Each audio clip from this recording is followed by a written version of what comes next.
Olá, tudo bem, pessoal? Vamos começar o segundo episódio aqui da nossa sexta-feira.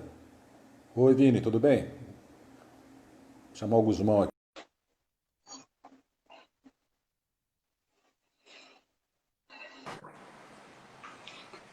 Fala, professor. Alô, bom dia, amigão.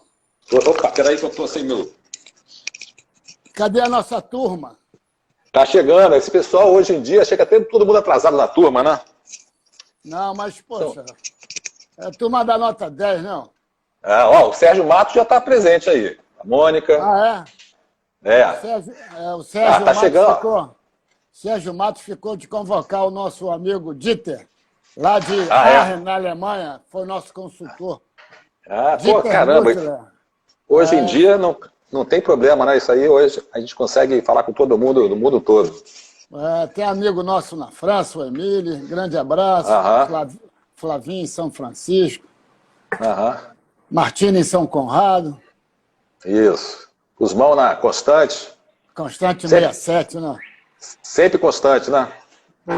É, Guzmão sempre constante. segundo o nosso amigo Beto Valim, sempre constante. É isso aí. Mas é isso aí, amigo. Sempre constante. Vamos. Vai começar. Sempre constante e sempre defendendo o meio ambiente, né? É isso aí. E hoje é dia dos namorados, né? Não vamos esquecer também disso. Ih, rapaz, eu E, tinha a- esquecido. Que e confusão que eu ia arrumar. Por quê? Pô, já pensou se eu esqueço isso? Pois Dia- é. É Eu verdade. não consigo esquecer porque hoje é aniversário da Manu também, minha mulher. Então Tá bom. dia dos namorados e dia de aniversário ao mesmo tempo. Beijão pra você, Manu. Valeu, amigão. Seguinte, ó. Hoje é dia dos namorados, né? E o Dia É, Mundial do Meio Ambiente, quando foi? Hein? sexta-feira passada. Dia 5 de outubro. E o nosso santo protetor do meio ambiente, qual é o dia dele, São Francisco? Isso eu não sei, não. É dia 4 de outubro. É. Depois, se a turma quiser, eu boto aqui no Instagram um exercício que eu Aham. fiz com datas marcantes do meio ambiente. É muito Tá bom. interessante. É que É. existem muitos deputados, vereadores, que eles criam uma lei, e essa lei cria um dia, por exemplo, do pescador, o dia do Aham. catador de lixo, entendeu? São Aham. datas que ficam marcantes em cada atividade que é ligada ao meio ambiente. É. Certo? Você sabe que o São Francisco, eu li um pequeno artigo há um tempo atrás, que foi o Papa Paulo VI que colocou ele como o patrono do meio ambiente. Porque foi Tá exatamente certo. naquela época, dos anos 60, que as coisas estavam mudando, né? Então aí Pois é, acharam pertinente. ele é o protetor dos animais, não é? Isso aí. Aquele teu cachorro, como é que chamava aquele teu cachorro? O Lalau, como era? Não, é o Janjão. É Janjão. Janjão. O Janjão deve ter sido bento um dia pela... Valeu, Vini. Agradecer ao Vini que ajudou muito, né? É Muita verdade. ajuda. Agora, eu Muito. vou perguntar uma coisa. É claro que o Vini não sabe, porque ele tem 10 anos. Mas, para a gente começar, quando é que começou a política nacional do meio ambiente? Fala, craque Rony. Melhor da praia, muito bom. Deixa eu refrescar a memória para eles, fazendo um pequeno resumo da semana passada. Né? Então, a gente está falando aqui sobre a história do sistema de licenciamento ambiental no Brasil. E a gente começou falando que lá nos anos 70 não tinha controle industrial. Né? E aí tem um decreto-lei do presidente general Ernesto Geisel que definiu que o controle da poluição do meio ambiente devia ser feito pelas atividades industriais. Certo. Isso aqui é o Decreto-Lei 1413. De 75, né? 75. E aí, antes disso, era todo mundo a Bangu.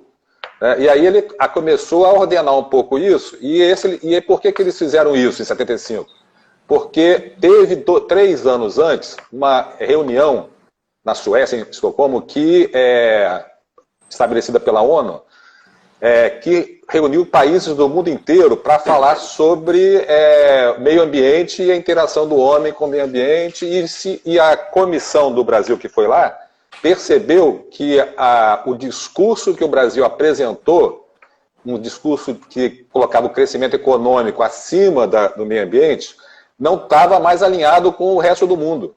Né? O Brasil voltou de lá achando que, olha, estamos atrasados, a gente está trabalhando de uma forma diferente, não dá para ficar mais assim não.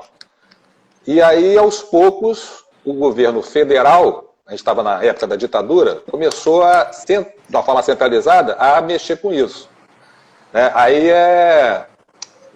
Mas foi criando também os órgãos estaduais, aí daí nasceu a FEEMA. Em que ano, Guzmão? No dia 5 de outubro de 1975. Mais um, 75, que é o ano que começou a virada aí nessa parte, principalmente industrial. Que como a gente falou na semana passada, você voltando um pouquinho, eu acho que é importante, quando a gente falou na semana passada, olha, a turma está entrando aí, eu perguntei qual é o ano da Política Nacional do Meio Ambiente, um monte de gente respondeu 81, olha lá. Beleza, respondeu direitinho. E a Luísa está com a gente agora também aí, ó. Beleza. Agora, quando chegou a Política Nacional do Meio Ambiente, que foi em 81, já tinha suas estruturas estaduais, né? Sim, porque isso já estava em 81. E essa coisa de você falar, fomos para Estocolmo em 72, o primeiro órgão de controle ambiental do Brasil foi criado em 73, a nível federal, a SEMA, não é? Depois a turma entendeu, mesmo na ditadura, que tinha que descentralizar para os estados fazerem meio ambiente, fazerem as suas políticas.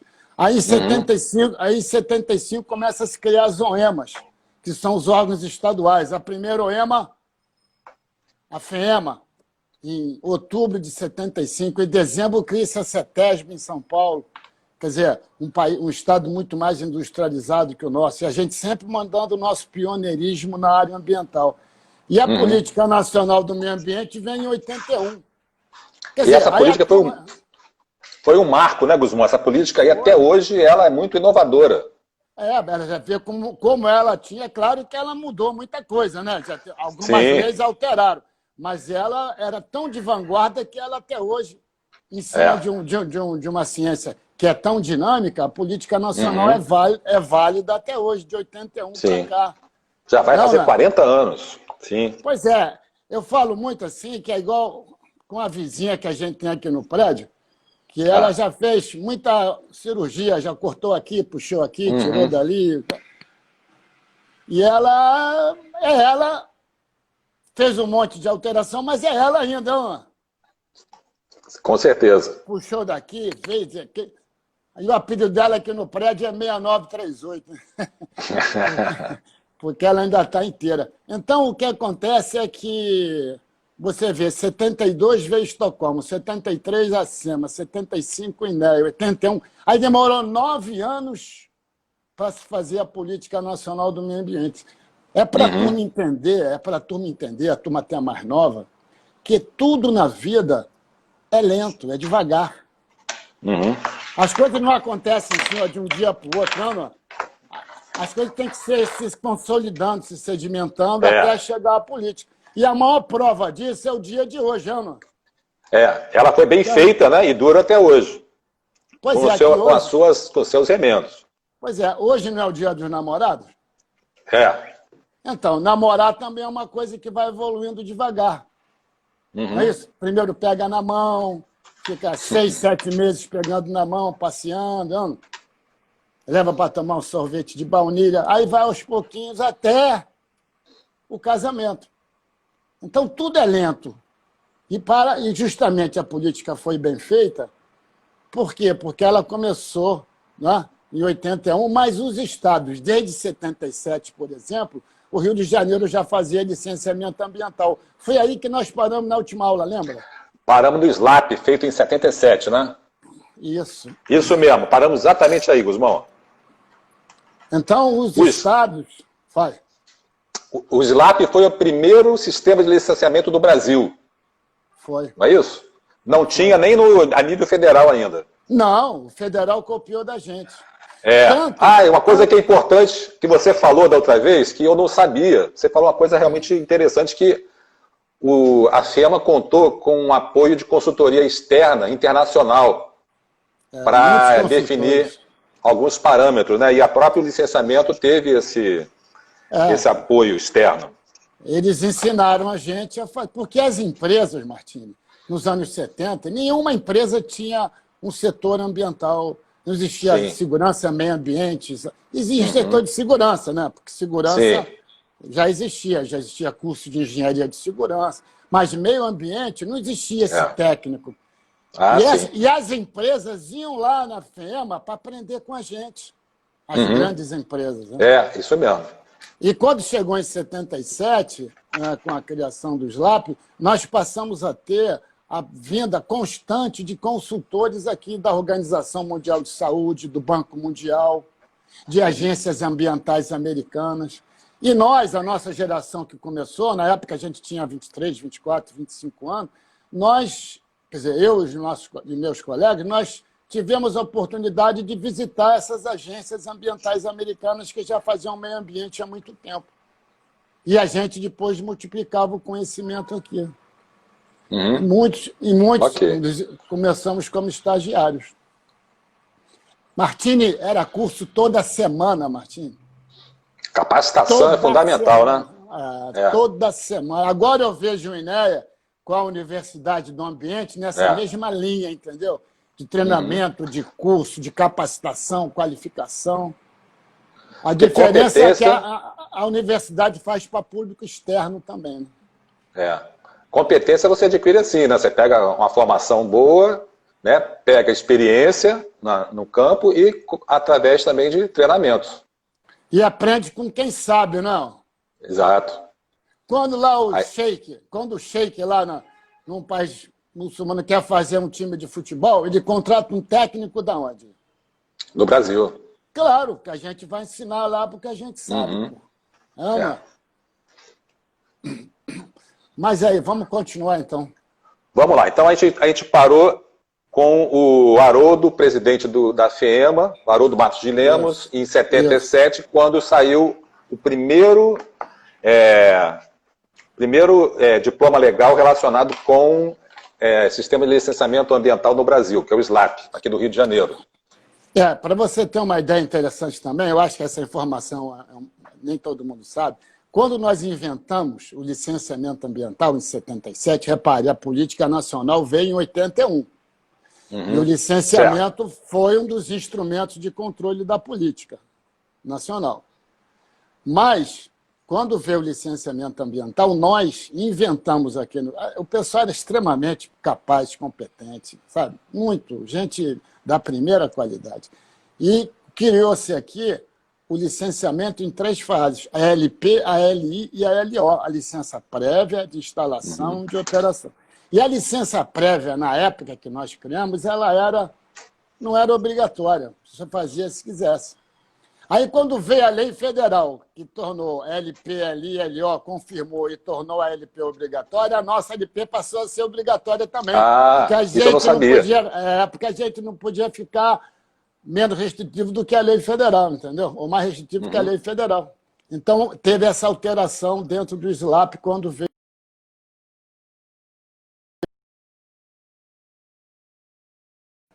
Agora, entendeu bem essa, Martins? Entendi, essa eu não sabia também. Eu estou aprendendo várias coisas aqui nessa sexta livre, hein? Sexta básica. Sexta básica. Sexta livre é boa também, esse nome. Agora, olha só. Aí o pessoal vai dizer, mas em 81, então, veio a política nacional, não é isso? Isso. E o que a política nacional trouxe? Quer dizer, ela muita consolidou. Coisa. Ela tem tanta coisa que daria para várias lives, né? Ela consolidou as leis estaduais que já existiam. Por quê? Porque os governadores dos estados brasileiros entenderam que a componente ambiental ia dar a eles uma coisa que eles não tinham na ditadura, que era poder. Poder e arrecadação. Porque a componente ambiental ia trazer o licenciamento. O licenciamento seria pago, né? Seria feita uma cobrança. É claro que os critérios para essa cobrança, esses critérios evoluíram até hoje, porque aí passou a ser potencial poluidor, porte da empresa, enfim. Hoje é muito detalhado, né? E hoje muito mais atividades fazem licenciamento ambiental do que em 1981. Se você chegasse para uma pessoa e dissesse assim, ó, cemitério tem que ter licença ambiental em 81, as pessoas iam rir. Cemitério? É verdade. Cemitério agride o meio ambiente? Ele tem uma alteração, ele provoca alteração do meio ambiente, sim. Claro, então tem que ser uma atividade licenciada. Cemitério incomoda? Faz barulho? Tem cheiro? Polui o ar? Pô, mora ao lado de um cemitério, aí de noite você sente uma comichão na tua perna, o que você vai fazer? Mas cemitério gera uma poluição no subsolo, tem que queimar o ar livre. Então, o cemitério ele tem que ser adaptado às questões ambientais. Só que todos os cemitérios que nós conhecemos têm mais de 200, 100 anos. Então, eles tiveram que se adaptar. E a resolução CONAMA de cemitério veio em 2003, dizendo como é que se licencia cemitério. Eu acho que é 351, não tenho certeza, mas acho que é a resolução. Fica aí para os nossos colegas confirmarem isso. Acho que é a resolução 351 do CONAMA de 2003. E é uma resolução grande. O Sérgio Matos falou que o Dieter entrou na sala agora. Ah, o Dieter entrou? Dieter entrou. Dieter é o nosso consultor alemão, um grande amigo. Muito prazer. Tá. Pô, ele é uma referência na Europa no combate à poluição acidental. Uma liderança. E nós fizemos treinamento com ele lá em Arnhem. Sérgio Matos esteve em Arnhem. Nessa época que você falou, né, que tinha muito treinamento. Não, essa já é uma época depois, aí já é nos anos 90. Aí foi um projeto que a gente tinha com uma empresa chamada GTZ, que teve um convênio da Alemanha com o governo brasileiro, e entre outros temas, poluição acidental era um dos itens do convênio. E o Sérgio Matos, na época, era o chefe da divisão, e nós fomos fazer treinamento da Alemanha. Foi em 94. Nós vimos a Copa do Mundo de 94 lá. Então, mas voltando a 77, né? Em 81 vem a Política Nacional do Meio Ambiente. Então, o que essa política trouxe de importante? Mas claro que nós importamos de outros países, não? Sim. Quer dizer, importamos dos Estados Unidos, que era onde a gente ia fazer estágio, aprender, os consultores vinham para cá. E os Estados Unidos já estava com anos na frente da gente em relação à poluição industrial, né? Então tinha o que mostrar. Existem estudos de impacto ambiental feitos nos Estados Unidos para grandes empresas de lá, do final dos anos 60. No final dos anos 60. Então, nós não tínhamos necessidade disso, porque nós não tínhamos a prioridade ainda. Nós fomos tendo isso a partir dos anos 70. E por isso que demorou um pouco. É igual o que eu falei para você, é igual a todo mundo que já fez aqui uma vez na vida, que é namorar. Namorar é devagarzinho. Quando você começou a namorar com a Manu, você não pegou na mão dela? Assim, sim. Pegou? Não ficou 6, 7 meses pegando na mão, levando para passear no portão? Então, demorou também a componente ambiental. Eu não sei se hoje a turma que está vendo aqui namora de uma forma mais rápida, mas antigamente era assim, pô. E como hoje é dia dos namorados, fica a lembrança, não? Isso aí. A Manu acabou de entrar aí. Então, dá parabéns para ela. Então, o que acontece é, quando veio a Política Nacional do Meio Ambiente, de cara criou-se o SISNAMA, que é o Sistema Nacional, e o CONAMA, que não existia, porque entendeu-se nessas nossas idas e visitas e recebimentos de consultores que a maioria das legislações ambientais seriam técnicas. Então, não seriam leis, né? Seriam resoluções. E, para isso, criou-se um conselho paritário com a participação da sociedade, no sentido de criar essas resoluções. Você, de vez em quando, vai à praia, Martim? Você também era morador daqui da área. Eu ia na Poço 4. Antes da pandemia, eu fui à praia uma vez, um dia, num sábado, Aí, na hora que eu estou entrando na praia, apareceu um turista, um gringo, né? Querendo conversar, bater papo. E eu gosto de conversar com os outros. Estava assim na areia, entrando na água. E ele falou, vem cá, essa praia está própria para banho? Ele era um alemão, acho que era amigo do Dita. Esta praia está própria para banho? Aí eu falei, sim. Aí ele falou, como é que o senhor sabe? Eu digo, eu sei, porque antes de mergulhar, eu coletei uma amostra no mar, levei para analisar no laboratório de perto e deu dentro dos padrões de balneabilidade. Aí ele perguntou para mim, mas quem é que faz isso? Eu falei, o CONAMA, que é o Conselho Nacional. Aí contei a história toda, eu já gosto, né? Desde 1981, aluguei o cara lá. Então, nós ficamos, a partir de 81, com um conselho criando leis. Leis não, resoluções, que é uma legislação técnica, e os deputados, vereadores, federal, deputado estadual, federal, criando as leis naquilo que era mais importante. Por exemplo, a Política Nacional do Meio Ambiente saiu através de uma lei. Uhum. Não é detalhe. O CONAMA legisla em cima de minúcias, detalhes. Agora, se a praia está boa ou não para banho, é o CONAMA que determina isso. Quanto é que um veículo pode emitir de fumaça dentro dos padrões, é o CONAMA que cria esses padrões. Agora, o deputado faz a lei que obriga a fazer a vistoria no carro. Né? Assim que funciona na área ambiental. Então, com a criação da política nacional, veio o CISNAMA, veio o CONAMA. Outra coisa importante, o CONAMA é de 1981, a criação na política. Mas ele começa a criar, ele começa a editar, criar as resoluções em 1984. E antigamente você tinha resolução 01 de 86, 01 de 87, 01 de 89, a partir de um determinado ano aí passou a ser corrido. Por isso que a gente tem hoje resolução 490, 470. E o CONAMA tem uma composição, né, determinada por um decreto lá, que funciona e as pessoas discutem os temas. E a grande dificuldade da área ambiental é que cada estado tem o seu CONAMA. Né? Então, aqui no Rio, nós temos quem? Quem é que sabe aqui qual é o... Quem é que sabe como é que é o nome do conselho aqui do Rio de Janeiro? Vamos ver a velocidade que a turma tem para responder, Martim. Eu não vou responder essa, não. Não. Você não... Aí você vai perder a graça, não. Olha lá, o Alan já mandou. Alan Lobo, popular Lobo Bom.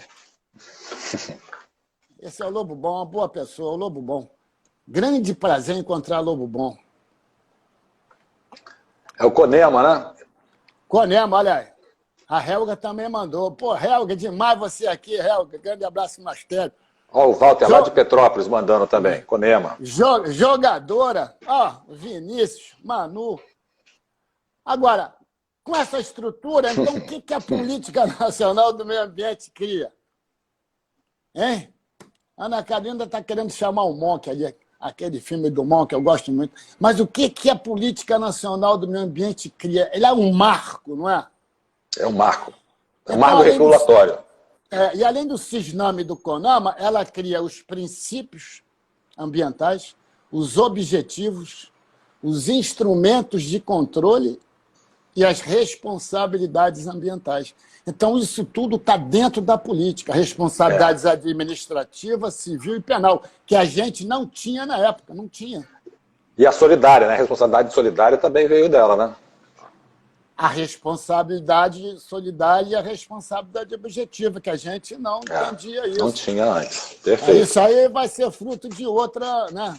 Pô, isso aí tem que ser um curso de tanta coisa importante que tem que fazer, tem que ser um curso mais detalhado mesmo. Mas para existir, tinha que estar mencionado na Política Nacional do Meio Ambiente. A Política Nacional do Meio Ambiente é como a Constituição. Ela diz quais são os instrumentos, ela diz quais são as políticas, mas não detalha. Quem vai detalhar aquilo depois é uma lei ou uma resolução, dependendo da natureza daquilo que está sendo regulado. É ou não é?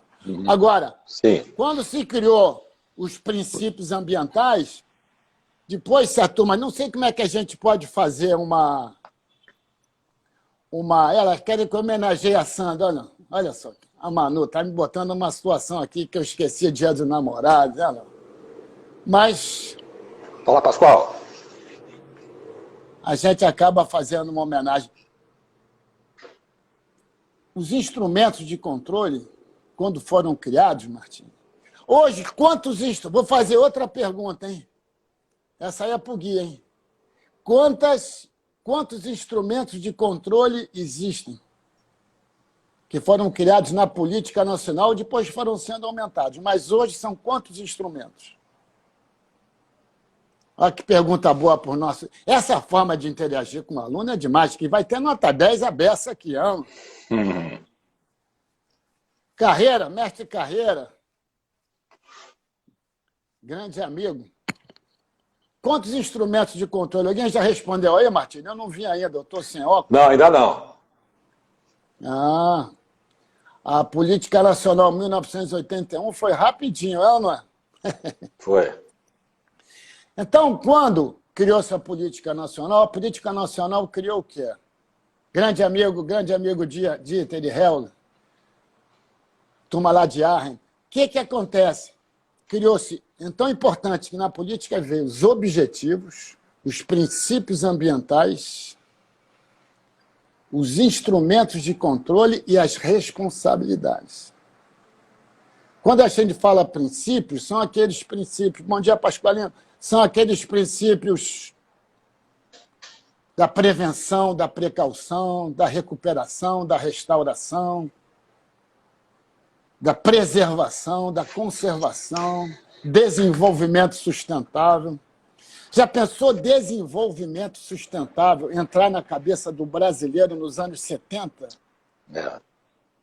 Porque o desenvolvimento é ligado à degradação e o sustentável é ligado à sustentabilidade. São duas palavras opostas. Oposta, mesma coisa. Mesma expressão com duas palavras antagônicas. A gente não entendia isso antes. Era como o cara ser Flamengo e Vasco ao mesmo tempo. Pode? Tu já conheceu um cara, qual é o teu time? Ele falou, eu sou Flamengo e Vasco. Não pode. Aí, agora, o que acontece? Aí, quando chegou, nós fomos para Estocolmo, nós entendemos a importância dessa expressão, é ou não? Vamos convidar o Felipe Brasil para uma live também, qualquer dia, é ou não? Vamos sim. Felipe é um amigão, né? Então, grande colaborador também da Universidade do Ambiente, como você também. Então, quando veio a Política Nacional do Meio Ambiente, ela estabeleceu os instrumentos de controle, sabendo que o foco do controle no Brasil, quando começou o controle da poluição, era atividade fixa. Lembra que nós falamos no outro dia? Sim. O Canejo sabe bem isso, que ele já deu aula sobre isso. Então, quando começou a Política Nacional do Meio Ambiente, quando vieram os instrumentos, que hoje ainda ninguém falou aí quantos instrumentos são, estamos aguardando, não, né? Mas quando esses instrumentos começaram a surgir, esses instrumentos nós copiamos dos outros, basicamente da política ambiental americana, e criamos os nossos instrumentos. Sempre pensando em quê? No controle da poluição industrial. Claro que depois nós fomos controlar a poluição veicular, poluição agrícola. A Carol já mandou 13 ali, ó. Muito bem, Carol. Muito bom.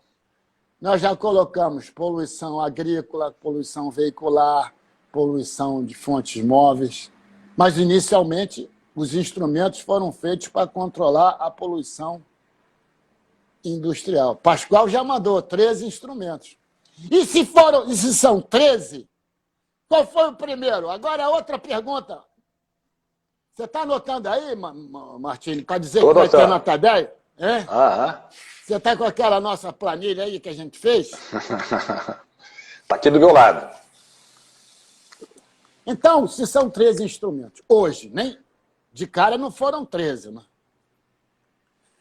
E esses instrumentos, só para ter ideia de por que eles foram importados e ficar em fácil entendimento, alguns instrumentos entraram logo em campo, entraram em atividade em 1981 de cara. Ó, o Pascoal botou primeiro instrumento, padrões de qualidade. Mas a ordem que nós ensinamos, nós dois, o Brasil, o Canejo também, é que o primeiro instrumento de controle não foi exatamente o padrões de qualidade, não é? Dona Leila também, da Universidade do Ambiente, prestigiando a gente, sabe tudo, mas tudo de PowerPoint. Então, o primeiro instrumento... Martinho, eu vou te fazer uma pergunta. Você é um cara bacana. Você, quando quer fazer uma coisa, você começa a fazer pela coisa mais fácil ou mais difícil? Pela mais fácil. Pela mais fácil. Você é brasileiro, não é? É para poder já ter uma solução, já ter o resultado logo. E é carioca também, né? Sim. O Pascoal está dizendo aqui que já assistiu 10 vezes essa aula. Ele é seguidor seu, né? Nas aulas, inclusive. E vai assistir da 11ª, quando você estiver de novo fazendo. Mas ele foi meu aluno. Hoje ele é professor, né? Sim. Eu me lembro que quando o Pascoal trabalhava comigo lá no INEA, ele, o PH, nós fomos um dia fazer uma palestra e o Pascoal falou assim: irmão, deixa eu fazer a palestra para você hoje, porque eu sei a tua palestra de cor, tudo que você vai falar, pegar na mão, namorar, eu sei tudo, eu tenho de cor. Aí eu falei, tá bom. Aí chegamos lá na empresa, o Pascoal sentou, falou, bom, esse aí que está sentado lá atrás é meu estagiário, Guzmão, eu sou o professor, vim aqui e tal. Aí tudo, ele estava falando perfeito, tudo certinho, exatamente o que eu falava. Aí teve uma hora que o cara perguntou lá uma coisa que não fazia parte da história, não, uma novidade. Aí o Pascoal falou, essa pergunta é tão fácil que eu vou pedir para o meu estagiário que está lá no fundo responder. Saiu bem o Pascoal. Mas o que acontece é que esses instrumentos, qual foi o primeiro instrumento de controle? Vai ser o mais fácil. Qual vai ser o mais fácil? Não sei. Olha só, nos anos 70, quando alguém queria colocar uma fábrica de tintas num determinado local, por exemplo, lá aí perto da sua casa, em São Conrado, tem alguma fábrica de tintas aí perto? Não tem. Mas se nos anos 70 alguém quisesse colocar uma fábrica de tintas, ele ia pedir ao poder concedente, que é o Estado, não é? Sim. E ele ia falar assim, vem cá, eu posso colocar a minha fábrica de tintas aí em São Conrado? Aí, o Marcos está perguntando se a live vai ficar gravada no... Vai ficar gravada no Instagram. Lá no IGTV. Inclusive... A passada está gravada, não é isso? Está gravada, está lá. A gente está colocando uma série toda. É igual o Netflix, tem uma série com os episódios. Esse é o episódio número 2. Esse é igual Netflix, né? É igual a Netflix. É a temporada 1, episódio 2.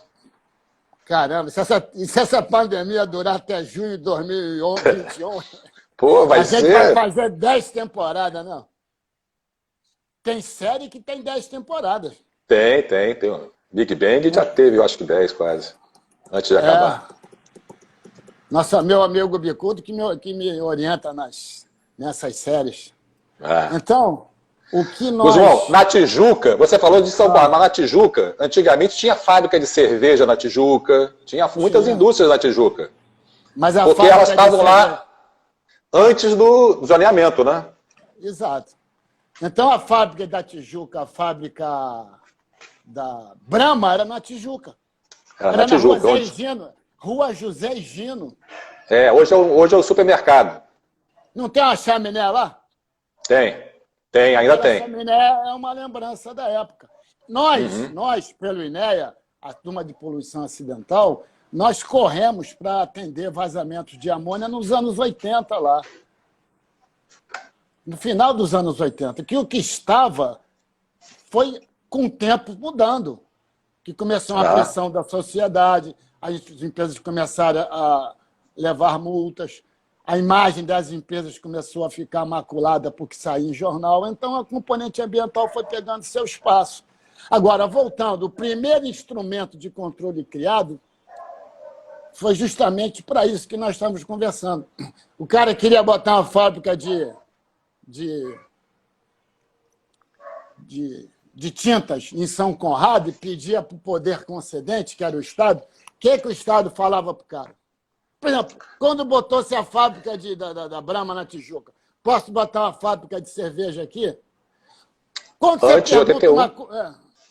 Antes de 81. Quando você pergunta alguma coisa para alguém, qual é a resposta que essa pessoa dá? Ué, eu pergunto alguma depende coisa. da... Não, eu vou te perguntar. Martini, me empresta R$100. Qual é a resposta que você me dá? Para que você vai fazer com R$100? Não. Primeiro, você vai responder sim ou não, é ou não é? Não, depende. Pode ser, Você, quando começou a namorar com a Manu, você perguntou o que para ela? Quer namorar comigo? O que ela podia responder? Ou não. Sim ou não, é ou não é? Da mesma forma, quando um cara queria implantar uma fábrica de tintas aí em Copacabana, na Tijuca, no Mé, perguntava ao poder concedente, posso implantar a minha fábrica aí? Se o Estado falasse sim, o cara prosperava a ideia, ia para frente. Agora, se o Estado respondesse não, ele ia fazer a pergunta para todo mundo que responde não para você, sabe qual é? Por que não? Uhum. Você escutou alguém falar por que sim? Não. Pois é, as pessoas questionam o não, que o não tem que ser justificado, o sim não, o sim é sim. Se a Manu tivesse dito para você, quer namorar comigo? Se ela falasse sim, você nem ia querer namorar com ela. Mas ela falou, não sei o quê. Aí você começou a falar aquelas mentiras para ela, não é? E ela acabou namorando com você. Mas, quando o Estado falava não para a empresa perguntava por que não? Aí o Estado não tinha como responder isso. Porque não tinha como fundamentar, como justificar o não, que o não tem que ser justificado. Por isso que a gente entendeu que no Brasil, quando se começa a fazer a política nacional do meio ambiente e o foco da política é a atividade industrial, o primeiro instrumento de controle criado foi o zoneamento. Aí o Brasil começa a entender essa expressão, zoneamento. Aí vem zoneamento estritamente industrial, zoneamento,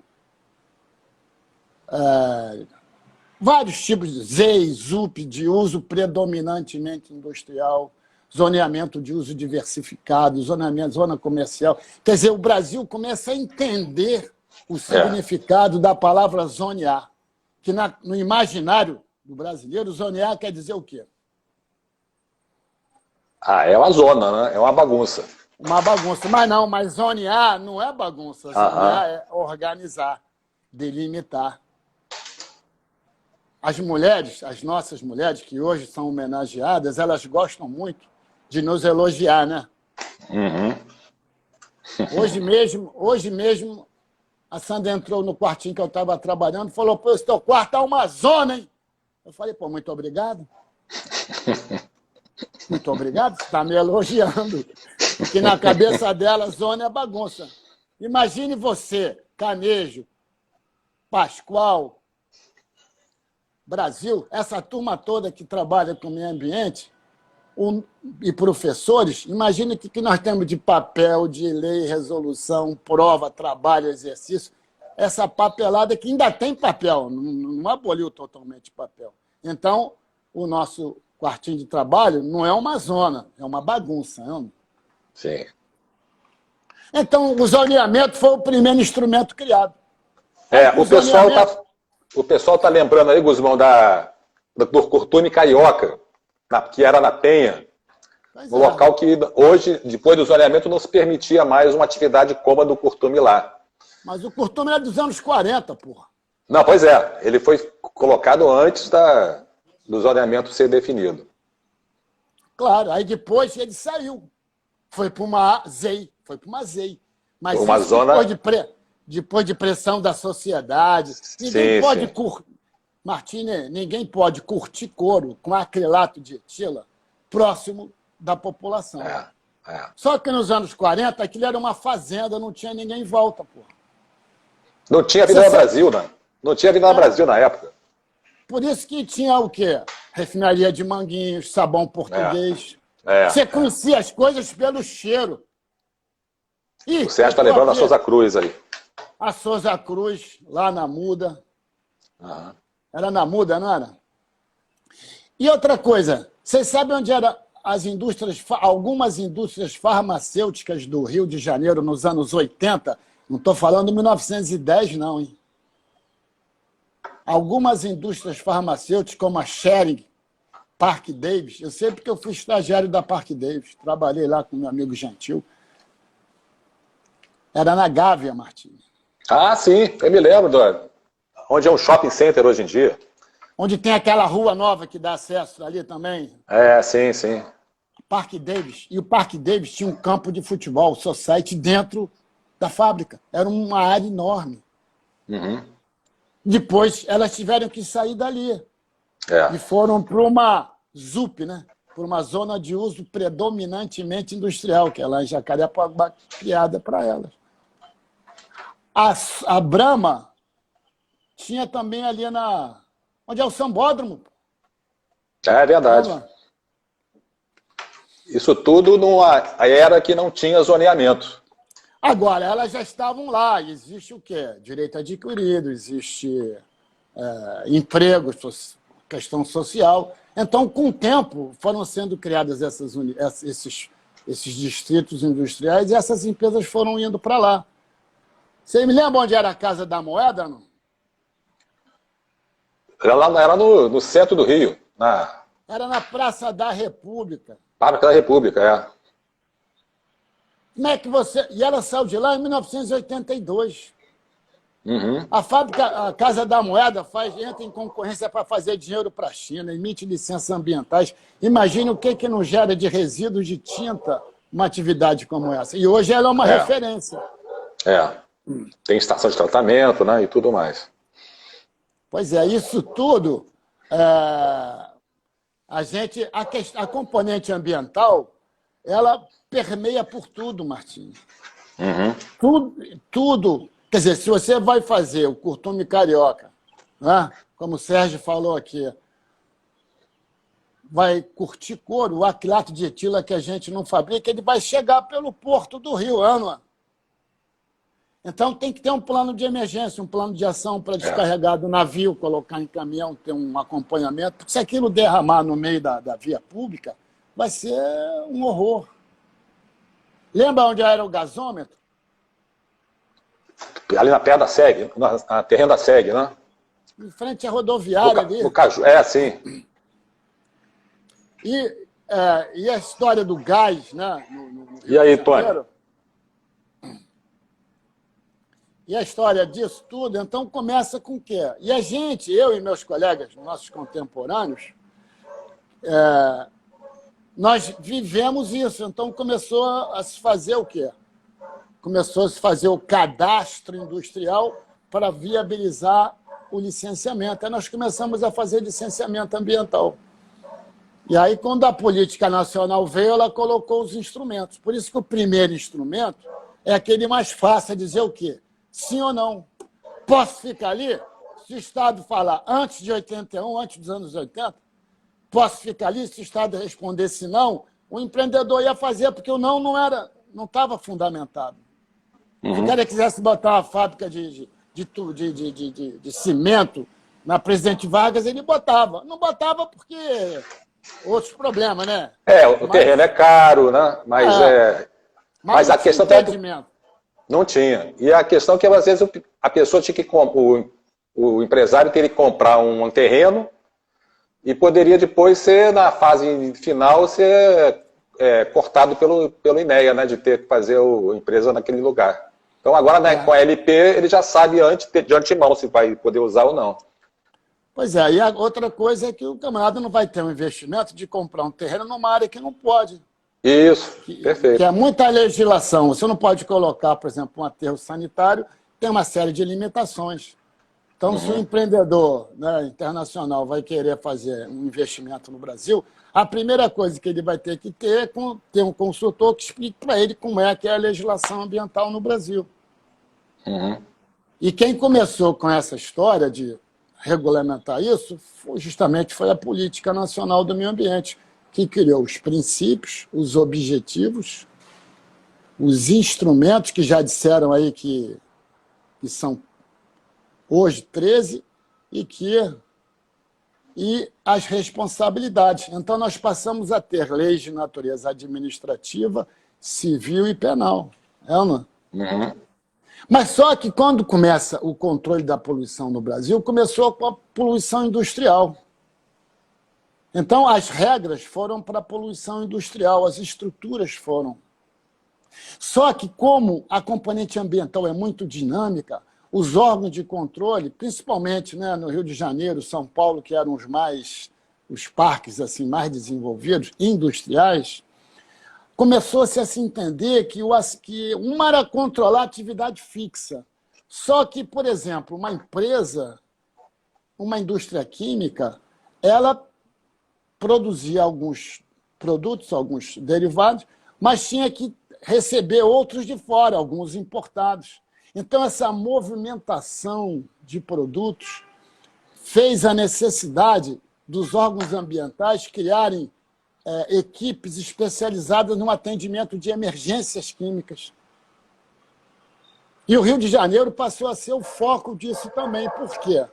Porque, além de ter um parque industrial desenvolvido, o Rio de Janeiro ele fica entre um parque industrial forte, que é a Camaçari, na Bahia, e em São Paulo. E essa ligação passa pelas nossas rodovias. Então, o Sérgio Matos lembrou bem que dentro do órgão ambiental, nós criamos, em 1983, repare, 81, Política Nacional, 83, um serviço especializado em emergências químicas, que funciona até hoje no INEA, né? Não é mais o nome, não é Serviço de Controle da Poluição Acidental, depois passou a ser SOPEA, hoje. As siglas vão mudando, mas as pessoas que trabalham lá, eles têm essa missão, que é trabalhar 24 horas. É o CTI ambiental. É o cara que não tem pandemia, que não tem carnaval. Se virar agora um caminhão com produto tóxico na Dutra, ou na Rio Petrópolis, ou perto lá de Macaé, essa é a turma que vai atender. 24 horas, inclusive fim de semana. 24 horas por dia, todos os dias. Antigamente era por bip, né? Telefone em casa. Aí depois evoluiu o telefone celular, né? E essa turma hoje tem seus... O serviço hoje é muito bem coordenado lá no INEA. Tem nossos líderes lá, são muito bons. Hoje nós temos pessoas alguns mais antigos e outros que incorporaram a filosofia do trabalho em emergência, que é um trabalho de defesa civil, né? Essa turma chama GELPEM, é Gerência de Emergência. Tem lá nossos colegas, o Ricardo Marcelo, o Albertosi, o Cadu, Paulo Eugênio. Paulo Eugênio está até hoje. A gente fala nomes antigos, mas dentro do Instagram, aí, do meu perfil, nós colocamos um trecho de um filme que nós fizemos na época, mostrando como é que era esse atendimento emergencial. Tem um trechinho da saída, do recebimento da informação.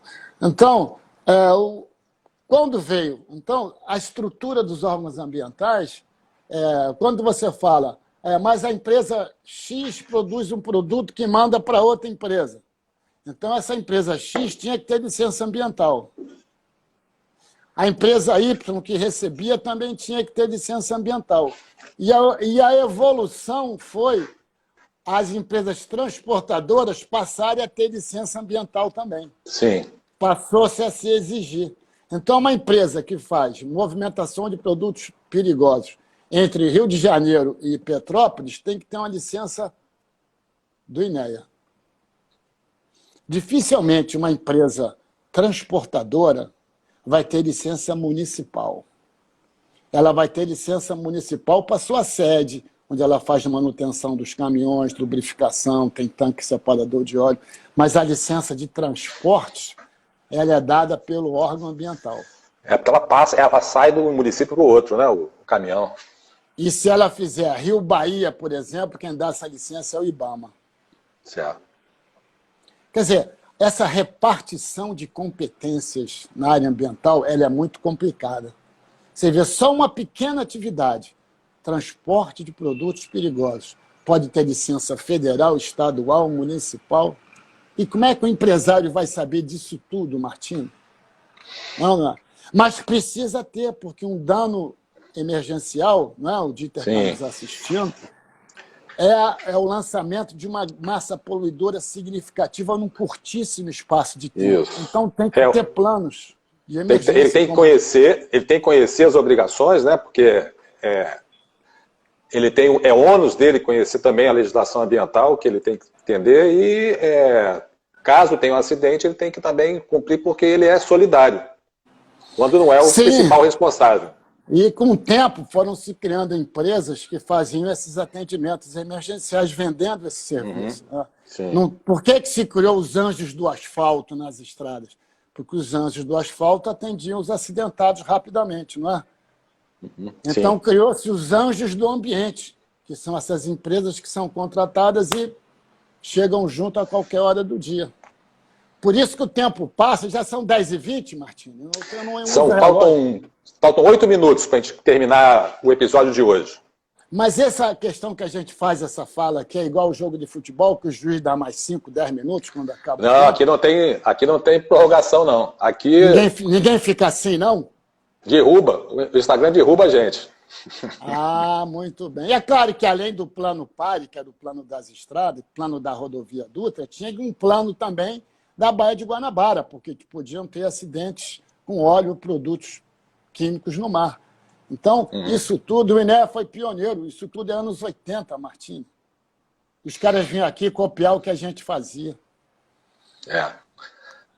Uma vez teve um caminhoneiro que se acidentou a 2 quilômetros da divisa, e eu estava lá com a turma fazendo com o Paulo Eugênio, com o Serginho, e o motorista falou, faz o seguinte, está quebrado aqui em São Paulo, mas dá um jeito de andar mais uns 10 quilômetros, que quando chegar no Rio, vão te dar um atendimento de primeira, que lá tem um tal do plano PARI. O motorista falou isso para a gente. Aí, de madrugada, a gente partiu para lá. Mas, voltando aos instrumentos, que a gente não pode fugir do foco, né, Martins? Negócio de história. Eu não sei se a turma está gostando, não. A gente vai passar um exercício para eles, hein, Martins? Daqui a pouquinho, né? Essa turma aí, como é que está a nota dela, Guzmão? Eu vou escrever aqui no quadro. Só que o problema é o seguinte. Esse quadro, o meu nome é Guzmão, é ou não é? Hein? Mas quando faz aí, escreve nesse sistema que está fazendo, ele de Instagram, o nome sai ao contrário, né? Está ao contrário. Sai ao contrário? Então, se você escrever 10, como é que sai? Não sai 10. O que você está lendo aí? Zed. Zed. Então, eu vou dar a nota deles no nosso novo sistema. Está aqui, ó. Quanto é que saiu aí? Nota 10. Então, agora é nota 10. Está aqui. Eu já aprendi que tem que escrever o contrário, não, mano? Isso. Então, e por isso que hoje, que é o Dia dos Namorados, nós vamos falar muito de uma cidade italiana. Qual é? Roma. Mas querendo aí pelo sistema, fica como? Amor. Pois é. Então amigo, os nossos instrumentos de controle que a gente estava falando, o Gui, meu neto Gui, que é um campeão, até agora não falou quantos instrumentos são. A Luísa e o Murilo, que ficaram de participar da nossa reunião, também estão me dizendo quantos instrumentos de controle são. É ou não é? A Luísa aí. A Luísa é gente muito boa. Então, ela que arma todo o sistema de som aqui, Martim. Ah, tá.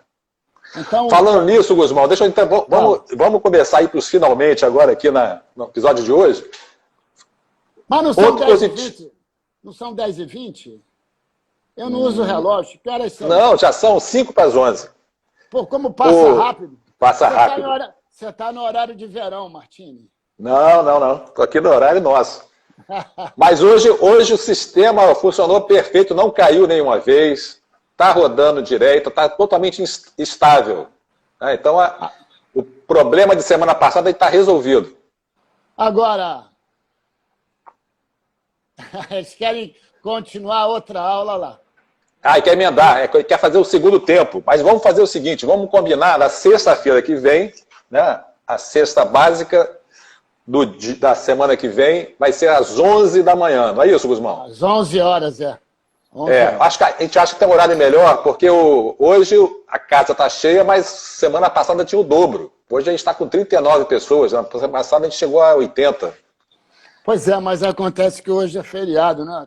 Quer dizer, feriado não, mas forçado. Então vamos, sexta-feira que vem, a gente continua com o terceiro episódio dessa série, né, a evolução do sistema de licenciamento ambiental, é às 11 da manhã, não 10 horas como é hoje, como a gente botou hoje. A gente começou falando, quer dizer, falamos dos instrumentos, mas falamos do zoneamento, não é isso? Zoneamento já falou. Que foi o primeiro instrumento, então, criado. Isso. E começou a falar da LP, né? LP... Não, mas isso é um outro instrumento, que é o Tá, que é o você vai falar ainda. Nós vamos chegar... O licenciamento é o quarto instrumento. Tá. O primeiro foi zoneamento. E nós vamos começar a próxima aula falando do segundo instrumento. Perfeito. Que é o incentivo às tecnologias. Tá. Que o Brasil entendeu que você teria que ter tecnologias mais limpas. Uhum. Né? Fazer latinha usando lata reciclada, gastar menos energia, gastar menos águas, né? Fazer produtos sustentáveis. Uhum. Uma fábrica de sabão, por exemplo, ela vai gastar menos energia, vai procurar uma localização próxima de um abatedouro para não ter que transportar os ossos. Não? Então, Sim. Você vai ter sempre que procurar processos sustentáveis. Por isso que a gente estudou lá na faculdade processos industriais, não é isso? É. Nosso amigo Bicudo está aqui dando um elogio e ele está... Eu me esqueci agora a série que eu vejo muito que ele me sugeriu. Eu sugiro ao pessoal assistir. É a série do... Segure a Onda, não me lembro o nome agora em português, é com Larry Davis, é muito interessante. Mas Eli Rankine entrou também. Eli Rankine é a nossa alma da século. Né? Nosso amigo Lucarino, daqui a pouco bate 40 aí, Martinho. Que a turma está voltando da praia, não? Pode ser até que tem gente que está entrando só agora achando que começa às 11. Ah, é verdade. Mas eles podem ver a gravação, não é isso? Ah, é bem lembrado. Então, quem assistiu, mas quer assistir de novo, ou quer recomendar para alguém, é só ir lá no IGTV e assistir a gravação da série. E outra coisa, se for lá no Instagram, Guzmão Sentiu, Antônio Carlos, ou no Instagram do De Martini Ambiental, De Martini, isso. Nós temos boas... eu vou botar um exercício no Instagram. Ah, caramba, essa é boa. Vou botar um exercício sobre princípios ambientais. E vamos ver quem faz. Tá. A gente não pode emburacar outra hora, não, mano? Como assim? Outro horário? O terceiro episódio é só na sexta-feira. Né? Sexta básica, né? Sexta básica. Então vamos deixar marcado nesse mesmo local às 11 horas, não é isso?